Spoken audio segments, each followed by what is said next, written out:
Look at the world America made. A lot of the peace and prosperity that the world has experienced post-World War II is in part because of the U.S. We've done good things, and we shouldn't be afraid of saying so.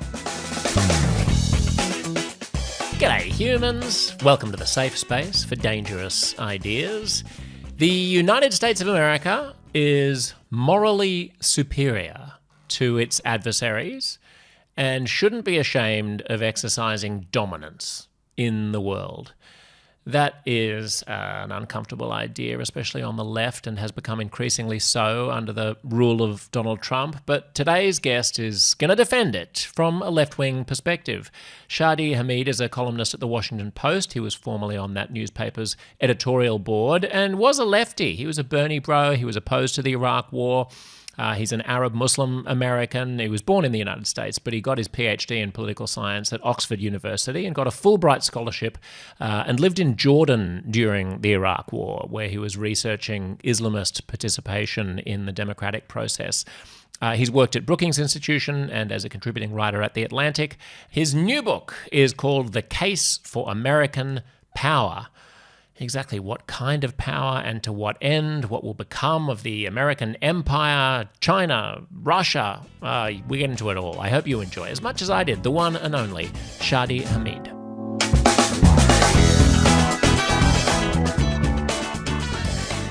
I wouldn't have picked you to be the jingoistic American power guy. Neither would I. Is this intentionally provocative? Yeah, I do want to provoke people, but it's not being contrarian just for the sake of being contrarian. And I do say early on in the book that I came to my conclusions neither easily nor enthusiastically. So what I want to convey to the reader is a sense of my own inner struggle, that I have been wrestling with these questions for a long time. And I want the reader to kind of walk along with me and wrestle themselves too, if possible. And I think the book is actually quite nuanced once you dive into it. I don't want people to think, oh, Case for American Power, like this is some kind of rah-rah America fuck yeah book. Although there are aspects of it that maybe are America fuck yeah. I mean, we are pretty great, I think, for all of our faults. That is one interesting thing about the book, that you're unashamed about saying that at a time when it's not the cool thing to say, America fuck yeah. You're right. It's not a book. This is not written by Donald Rumsfeld. But nonetheless, you do pay no heed to the norms of polite liberal society at the moment, which are functioning in a very different direction. There's an amazing stat that I've heard you cite about the proportion of Democrats who 20 years ago said that they're proud of America. Do you want to relate that? Yeah, sure. So in the early 2000s, the percentage who were either extremely or very proud to be American was around 85%. This year, that number has plummeted to 36%. Here we're talking about Democrats specifically, just to reiterate that. So to go from over 85% to 36% in just the span of about 2 decades, it shows that something really concerning has happened. A lot of Americans are losing their pride. They're losing their belief in their country. There's a crisis of self-confidence. So I do want to address that, and I want to persuade people to maybe think a little bit differently about their own pride. I mean, I've been in situations myself where I'll use the words love to describe America. I'll say, like, I love America, unironically. And then white liberals in particular will give me a look like I'm crazy. Like, what is Shadi on here? And they're just not used to hearing that. And they also think that because I'm a brown person, because I'm Arab, because I'm Muslim, that I especially shouldn't be saying these things. Like, if anyone should know the kind of inherent badness of America, it would be someone like me, right? So that's also like why I think I'm the right person to write this book, because if I was some like random old white dude, it would be like whatever. But I'm not. But I'm not that, and I'm actually a pretty fiercely outspoken critic of American foreign policy. I think we have a terrible record in different parts of the world, depending on the time period. Some of that was in the Cold War, especially in Latin America and parts of Africa and Asia, overthrowing elected governments and so forth. But also, I think we've had a terrible record in the Middle East more recently. And that's something that is very meaningful to me as someone of Middle Eastern origin. So I don't pull my punches in my criticism of America. I mean, it's interesting that you say that, like, white people are surprised that a brown-skinned Muslim would be proud of America, because it is that does sort of demonstrate the cultural moment that we're in, where there's this sanctimonious sense among a certain elite of white people that we know what's good for brown-skinned people and religious minorities better than they do, at a time when when like ethnic and religious minorities are really diverging more than ever from mainstream elite white university educated liberal consensus. Exactly. And I think children of immigrants, somewhat counterintuitively, we have it. We sometimes have more pride. We sometimes get America better than the so-called, natives or those of long-standing ancestry here, because, I mean, my parents came from an authoritarian regime. I've lived under authoritarian regimes. I do know what the alternative is like. If you don't know that alternative, I think it's very easy to take America for granted. And I do think there is the sanctimonious thing where, it is hard for white liberals to accept the fact that brown and black people are kind of going their own way. Some of them are shifting rightward. Some of them have politics that they wouldn't expect. And that's, I think, a bigger challenge in American politics today. That divergence, that, although I think Trump is squandering it, but that's a whole nother story. Yeah.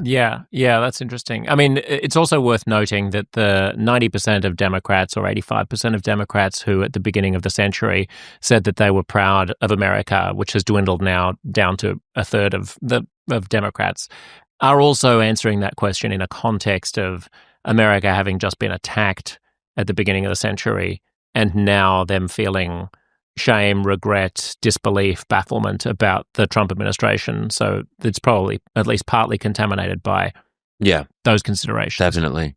Yeah. Yeah, and I think that the first Trump term was seen as a fluke, that people could sort of get their heads around it because it was just an aberration along the longer march towards justice, the arc bending towards justice and all of that. The moral arc of history bends towards justice, the arc of history, all of that.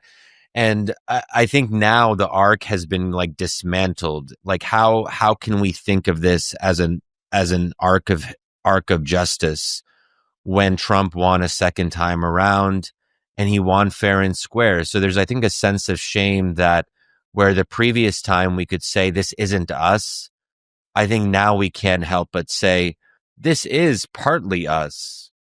And that's a really hard thing. And I'm a big opponent of Trump. I think he's destroying a lot of what I hold dear in this country, and he's challenging the premises of the book. So I'm kind of angry at him for putting me in an uncomfortable position. I mean, it would have been better, I guess, if Kamala or like some other Democrat had been president. I think that it would be easier to make my case. And now there's a risk of people seeing me as Trump sympathetic, which I'm definitely not. So when you say it would have been easier to make your case under a Harris administration than a Trump one, what is your case? Yeah, my case is that America is worth fighting for and believing in, despite all of our faults. And I want to be able to say two things at once: that yes, let's criticize our past and what we've done, but just because we've done bad things in the past doesn't mean we're doomed to repeat them in the future. That America has a capacity for self-renewal and self-correction. And that's because we're a democracy. And that's really at the heart of my argument in the book as to why America is morally superior. Those are the words that I use: morally superior to China and Russia because of our regime type. If we were an autocratic regime, I would not be writing this book. There's something about democracies that make them more aligned with human nature. the way that we are meant to be. And I'm also a believer in God, so that plays into this as well, what our human nature is. And I think that God wants us to be free individuals who have agency, who make our own choices. Because the whole point of, vice and virtue means a lot more when you're faced with the potential for vice. They kind of go hand in hand. So I think that there's that kind of more philosophical aspect to my argument, but there's also the more practical one, which is power is a fact of life. It needs to be wielded. And if we don't wield it, someone else will. And I think that that alternative is a scary one to me. And I think it's one of those things that we don't realize it until we lose it. So I don't want Americans in 30 years to kind of like look back and let's say China has somehow risen and been more successful and we've kind of squandered our role in the world. And then we're like, oh, with China playing more of a role in global affairs in a more multipolar world, if only we could go back to the way things were. I think now is the time for us to realize where we're at and to not cede the ground to countries like China. And that's a message I think especially progressives need to hear. But in some ways too, on the right, there is a kind of isolationist streak in some parts of the MAGA coalition. Yeah. I mean, I think it's worth explicitly disentangling America's domestic situation from its foreign policy, because a lot of the America fuck yeah crowd, there's a component which is about an interventionist and aggressive American foreign policy, but there's also a component which is America domestically does things better than anywhere else and there's nowhere you'd rather be. Yeah, that's more where I am. Yeah, is like I think a harder, well, I think they're both hard claims to defend. Like when you talk about democracy, the majority of people who live in well-functioning, wealthy, liberal democracies are not Americans. And they're Europeans and Japanese and Australians and Canadians and South Koreans. Most of them probably wouldn't give up their citizenship and don't think of the reality of domestic life. If you had a Rawlsian veil of ignorance and you were just going to be plonked into the United States, not knowing what your station in life was going to be, if it was a dart at a dartboard and you could either be born in the depths of poverty in the United States or you could be born into opulence in Orange County, but you didn't know in advance, I don't think a lot of people in France and Australia would take that bet. Yeah, they probably wouldn't. And I think that that's actually a good thing, that people are proud of the countries. They like the countries that they're born in and they appreciate what is familiar. But that said, more than an appreciation of what's familiar. I mean, I'm making a stronger claim about their preferences here, which is that they think that their societies, not just for parochial biased reasons, but for objective reasons, are more equitable and more pleasant for a larger bulk of the middle class. Yeah, I'm aware of that. Yeah, I think, and less dysfunctional and less likely to throw up a Donald Trump, and more stable with the rise of far right parties in Europe, and I also think the issues with Muslim immigrants and the difficulty of integrating them. I think for me, as a child of immigrants and as a Muslim, I've often said that America is the best place in the world today to be a Muslim. And I think that's very much the case if we compare America to Western Europe. And anyone who follows the headlines can see that there's real tensions in these countries between their kind of 3 to 7% Muslim populations and the rest of the country. And I think part of that is because Western European countries are more secular, so they have more difficulty integrating religious minorities, ones that are like Muslims tend to be more religious on average than non-Muslims in Western Europe. So I think the fact that America is much more comfortable with public religiosity is one of the keys to our success when we can integrate, whether it's Catholics from Latin America or Muslims from the Middle East. So I think I would probably emphasize that. But I think that what's different, though, between, say, America and Norway or Sweden is that we were founded with a distinct moral purpose, that we're not just a traditional nation state. So it goes that, so we have democracy at home, we have our constitution, the Bill of Rights, the Declaration, and those things state our values in a really powerful way. But then there's also this sense that we have a moral obligation to share those values outside of our own borders. So this is where the domestic, I think, intertwines with the foreign. You don't really have a strong sense in Sweden or Denmark that, oh, Sweden has a moral mission to spread its values throughout the world. We're going to go like crusading and doing that. And that's probably, and I think a lot of Swedes probably feel that that's better, that they don't have a mission. They're not going around lecturing people about values and all of that.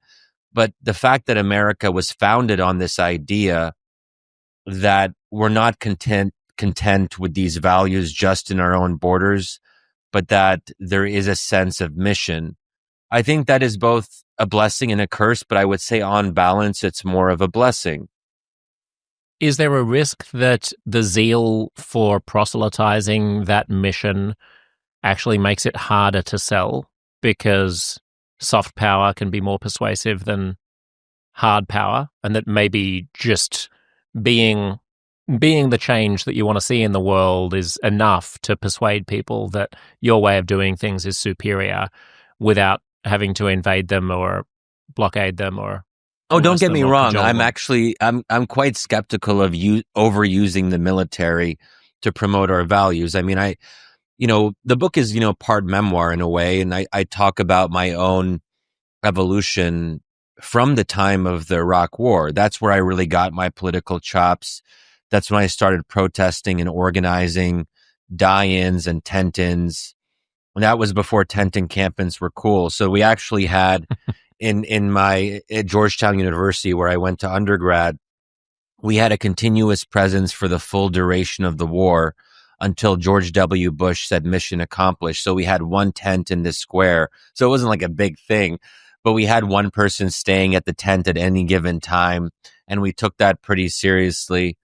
And I was kind of, my fellow travelers were socialists. We saw each other pretty much in those terms. And I went through an evolution. So but I still stand by the fact that the Iraq War was a mistake. It was worse than a mistake. It was a blunder of just like epic proportions. So I don't want to come in and say, let's use our military to invade countries. Do I think we should use our military to stop mass killing when we have a chance to do so?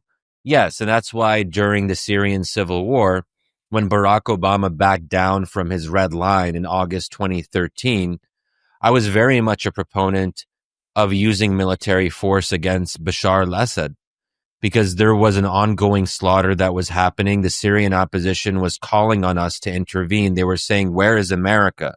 And this is another, I think, important point, that when dissidents are struggling for their freedom, they don't turn to China or Russia. They don't say, where is China? Why don't they come to our defense? They say, where is America? Why isn't America coming to our defense?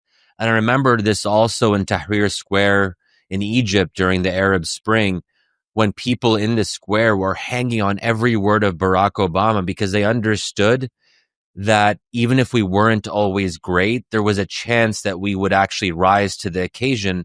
And for a brief moment, we did. Barack Obama did pressure Mubarak out of office and helped force his ouster. So that tells me something about, there's still a sense, even if people get pissed off at us, they think we lecture too much, they also see something in us that we're capable of being better than we actually are. And that's, I think, for me as an American, that's inspiring. Yeah, I remember the Syrian, the failure very vividly. I got into an argument with Phil Donahue, of all people, who was on HuffPost Live at Oh, the time wow. to campaign against intervening in Syria. And yeah, I was on your side of that one, saying like, can't we not make? Aren't we at risk of taking too many lessons from the Iraq War and saying that because that one didn't work, we can never use power in the interests of human rights in the Middle East? And he was just saying, when he was basically taking the fatalistic progressive assumption that America is too clueless to be able to do anything, that even if it wasn't even a moral thing, it was just like there are so many unintended consequences from these kinds of actions that we only make things worse by intervening. You know, Americans can sort out what's right for America, and Syrians can sort out what's right for Syria. Yeah. What do you make of that worldview? I think it's totally wrong. I think Syria actually showed that not only can intervention make matters worse, but the lack of intervention can also make things worse. So it's a kind of be careful what you wish for situation. When the U.S. chose to not act militarily in Syria around that time of 2013, it allowed the war to continue and for tens of thousands more to be killed brutally. And it took more than 10 years for Syrians to recover and actually have a chance at a better life. Finally, earlier this year when the rebels took over, and now it's not perfect, but at least there is a new possibility there. So I think that what that shows is America is capable of doing good, and we can sometimes see that through its absence. But we can also sometimes see that through its presence historically. There have actually been times recently, in recent decades, where the U.S. has militarily intervened for good, I would argue, helping to end the Bosnian genocide in the 1990s, also to end ethnic cleansing in Kosovo. And those are both Muslim majority populations. Also, the first Gulf War, where Iraq invaded and then occupied Kuwait. That would have not ended if not for American power. I was also, I should say, for full disclosure, I don't know if we really want to get into it. We probably don't. But I was a proponent of the NATO intervention in Libya in 2011. I still stand by that Libya would have been worse off today if not for that intervention. Libyans themselves were calling on America to intervene. There was actually a picture I was just looking at for something I was working on, and it had Libyan protesters with signs saying "We love NATO," and they did actually love NATO at that time because Gaddafi's forces were marching towards Benghazi. There was about to be a mass slaughter, and the U.S. and its allies had an opportunity to stop that mass slaughter, and we did. Now, did Libya then descend into civil war? Yes, but it descended into civil war a little bit later on. And we have to understand that fledgling democracies often go through civil conflict. We as Americans went through our own. So we have this kind of very unrealistic idea that every country should just become a perfect kind of Lockean democracy right away. But no, there are going to be growing pains, and it's up to Libyans themselves to sort that out. That's not really our fault that they're having a civil war. Well, also, didn't Libya, correct my misapprehension, I might be misremembering this, but didn't Libya partly fall into civil war because the Europeans didn't follow up in a way that the Americans thought that they would, that America brought in the firepower to head off the humanitarian catastrophe and was trying to pressure like the French to send in peacekeepers and stuff, and thought that it was going to be more of a multilateral thing. But then once the bombing was over, the Europeans held back and exactly civil war happened. Yeah, once the Europeans saw that the U.S. wasn't really interested, they also got uninterested themselves. So there was a real vacuum, and other bad actors filled the void. Egypt played a negative role, the UAE supporting different factions in the civil war in this kind of proxy situation. And Barack Obama has talked about his regrets, but the question is, what is the regret? Is the regret intervening in the first place, or is the regret intervening and then not actually following up? This is the lesson of any kind of military intervention, is that you can't just intervene and then hope everything is fine. similar to what we expected in Iraq, that people would just be throwing flowers at us. There has to be a real plan for the day after. And there wasn't in Libya. So I think that's right, that we have to be very careful about who we attribute the blame to. And was it because we weren't involved or weren't involved enough or too involved? And that's a debate that we're going to have for decades to come. But at least Libyans now, they have there are parts of Libya that are safe and secure, that have democratic representation, that actually have the promise of a better future. That would not have happened under Gaddafi. Can you imagine if Gaddafi was still in power now, or if it took another 10 years to get him out of power, God forbid? I mean, one of the lessons there, then, if the problem of the Libyan civil war was a problem of coordination and commitment between NATO allies, is the failure of multilateralism as a way of addressing global problems. And I mean, this brings us to part of one of the interesting things about your book, which at once the book is very optimistic and patriotic, but I also found it quite defeatist in its attitude towards the possibility of a world in which there isn't just one great power or great powers in competition. Because if you're going to call for a better world, why spend time calling for a world in which there is only going to be one hegemon standing astride it, and therefore that hegemon might as well be the United States because the alternative is China or Russia?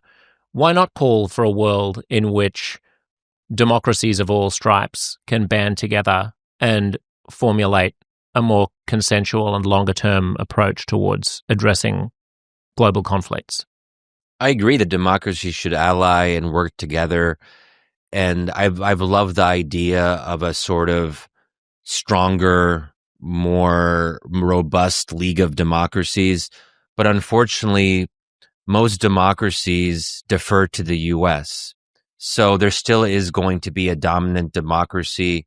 And whether it's the UK, France, the list goes on, they can't really rise to the occasion without the US. There is a sense that they still depend on the US for their own security umbrella, for example. Europe has been trying to get its house in order for a long time and have a unified kind of collective defense, and it just has simply failed to do so. And this is part of the free rider problem that results when you have a superpower like the US. Other countries free ride on those benefits, and they don't necessarily take responsibility for their, and to get European countries to commit just 2% to their own defense budgets has been a struggle. And one of the things I would give Donald Trump some credit is that his tough talk and his tough love has pushed some of our allies to get more serious about their own defense. I think that the future of the world is going to be one where democracies are in tension with autocracies, because these are fundamentally irreconcilable modes of power and irreconcilable regime types. And you can have maybe a multipolar world where China carves up its own domain and has its own sphere of influence, and then we focus on things closer to home in Central and Latin America. But that, to me, is a frightening world. And it's one that it's an would especially frightening world to me sitting in Australia, because in Australia, I don't know which bit of the pie we end up in. Exactly. And the Japanese and South Koreans would be frightened silly about that as well. So I think the fact that our allies still think that we're the better alternative, that they still, for all of our faults, say, America, don't leave us. And China doesn't really have close allies. China doesn't inspire the way that we do. Because at least Japan, at the end of the day, they understand, yeah, America's annoying. America can be inconsistent and chaotic, but America is still the best bet out of the available alternatives. And I think that America, not under Donald Trump, and this is where I think the Donald Trump era will be a real test. Do we return to something better after Donald Trump, or will Donald Trump be the new kind of American posture of this kind of transactional, immoral approach? Donald Trump does not speak in the language of morality or ideals. And I think that makes America less appealing to the rest of the world, because we're not even pretending now, at least up until Donald Trump, with almost every single president, there was still the pretense of aspiration. And that reassured people to some extent that even if we failed to meet our ideals, we still had them. Donald Trump doesn't even pretend that he has those ideals, which I think is a new kind of situation that is But kind of uncharted. why is the pretense desirable, Shadi? I mean, the argument for the Trumpist worldview or for the isolationist left wing, even Chomsky worldview, would be all Donald Trump is doing is saying the quiet part out loud and being honest, which is that countries act in their own interests. They will intervene when they think it's worth doing, and they won't when it's not.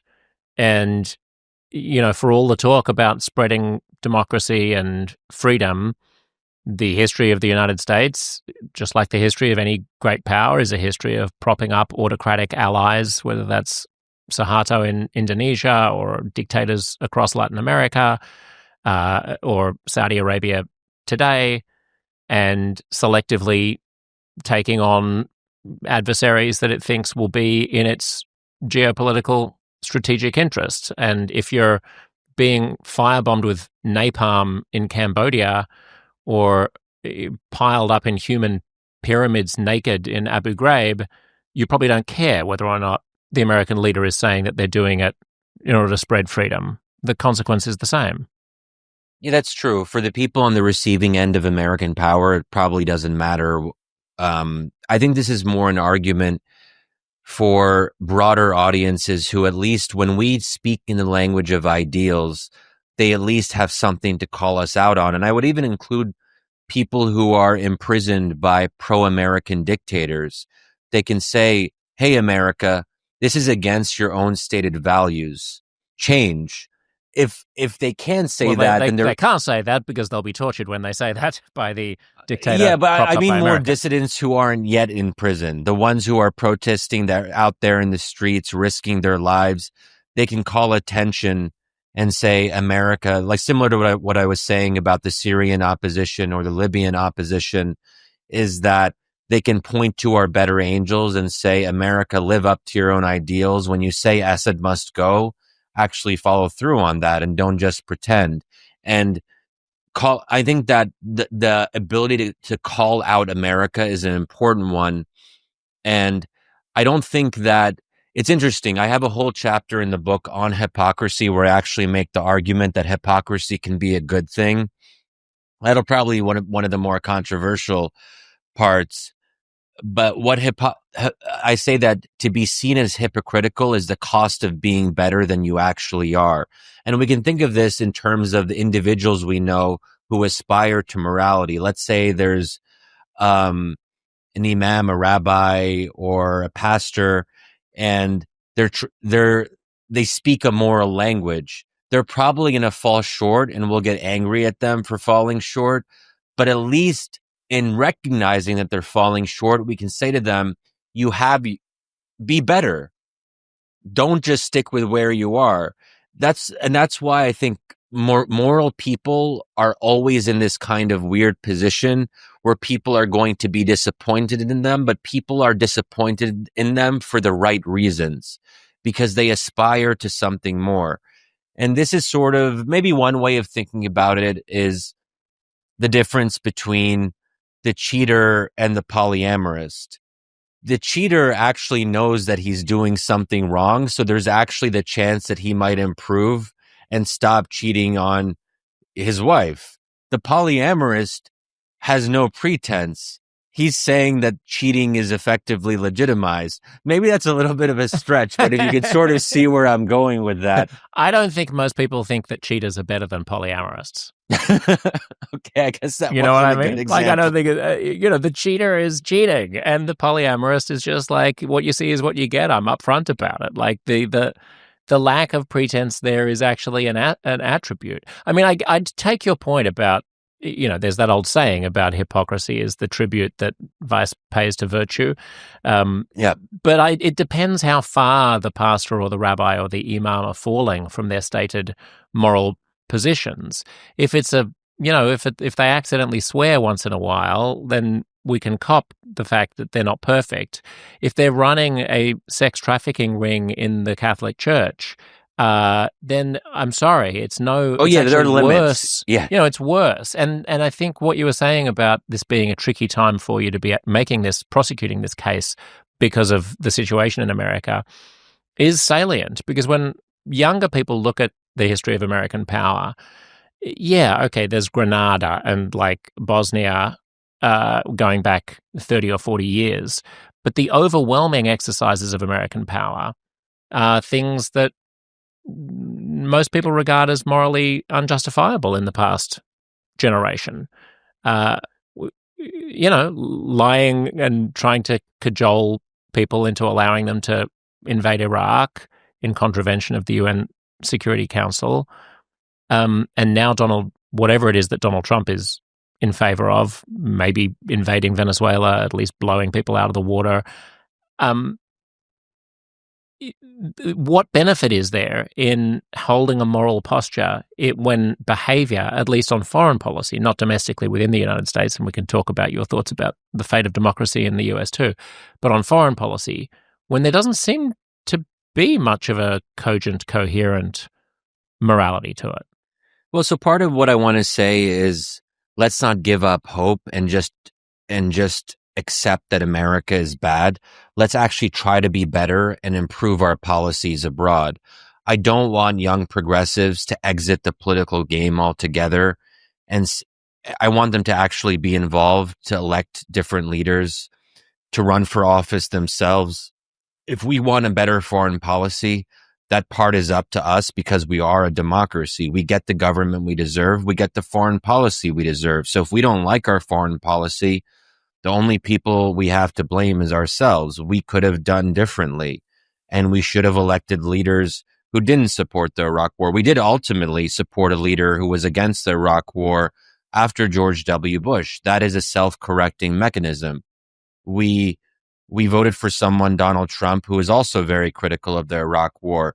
So there has been a shift away from those supporters who have been largely delegitimized. But I would say more broadly, what is the case that we make for American foreign policy? We say, look at the world America made.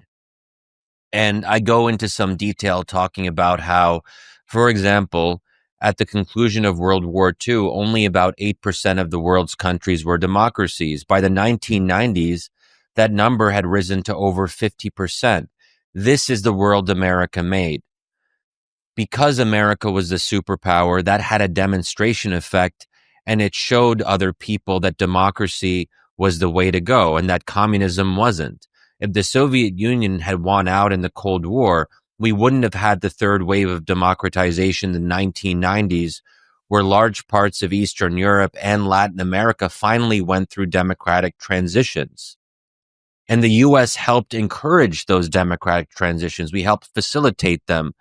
And through U.S. aid and other international mechanisms, there was real support for those fledgling democracies. Again, they weren't perfect, but they were democracies, and some of them still are. So, and also the level of interstate war fell off dramatically after World War II, and also in the 1990s. So the U.S. being there and the international institutions that we created, the Bretton Woods institutions, the UN, the IMF, the World Bank, not great, not perfect. Leftists don't like them. The WTO, all of these institutions, international law, the mechanisms of international law as we know them, the UN Genocide Convention, the list goes on. These things wouldn't have been possible without the U.S. leading the way. And I think it's so easy to just forget about this and say, well, and just take it for granted.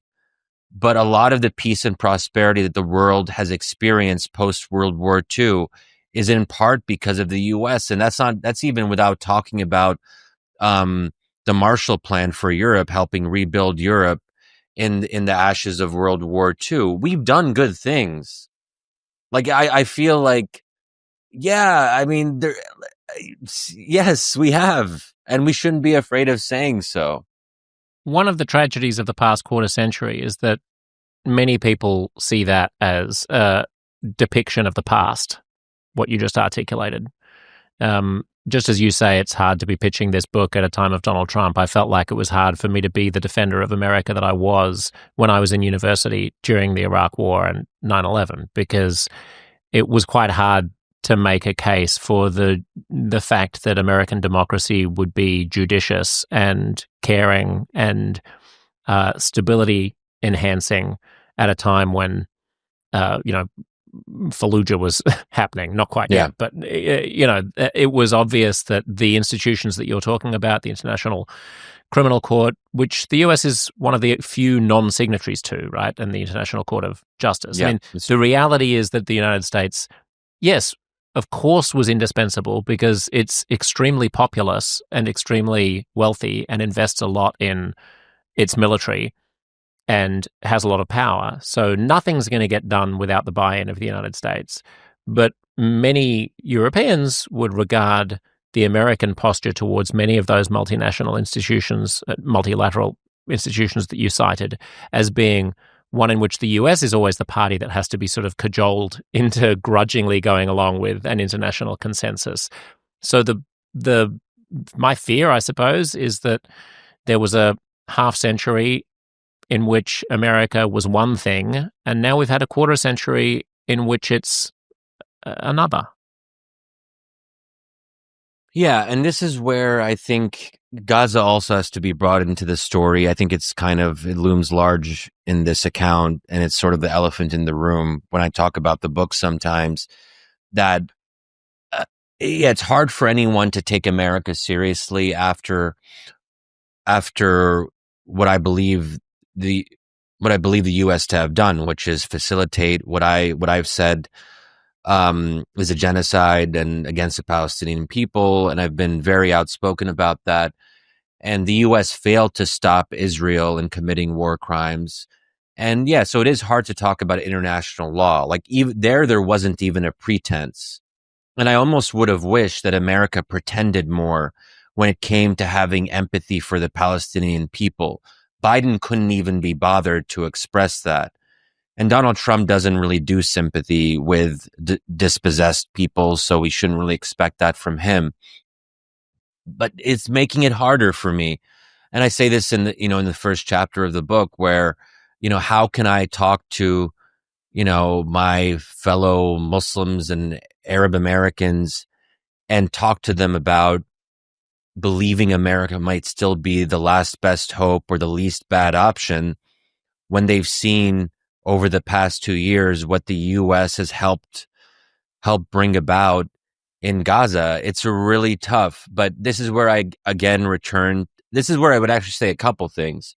One is that if you look at it from a certain perspective, what happened in Gaza was an abdication of U.S. power.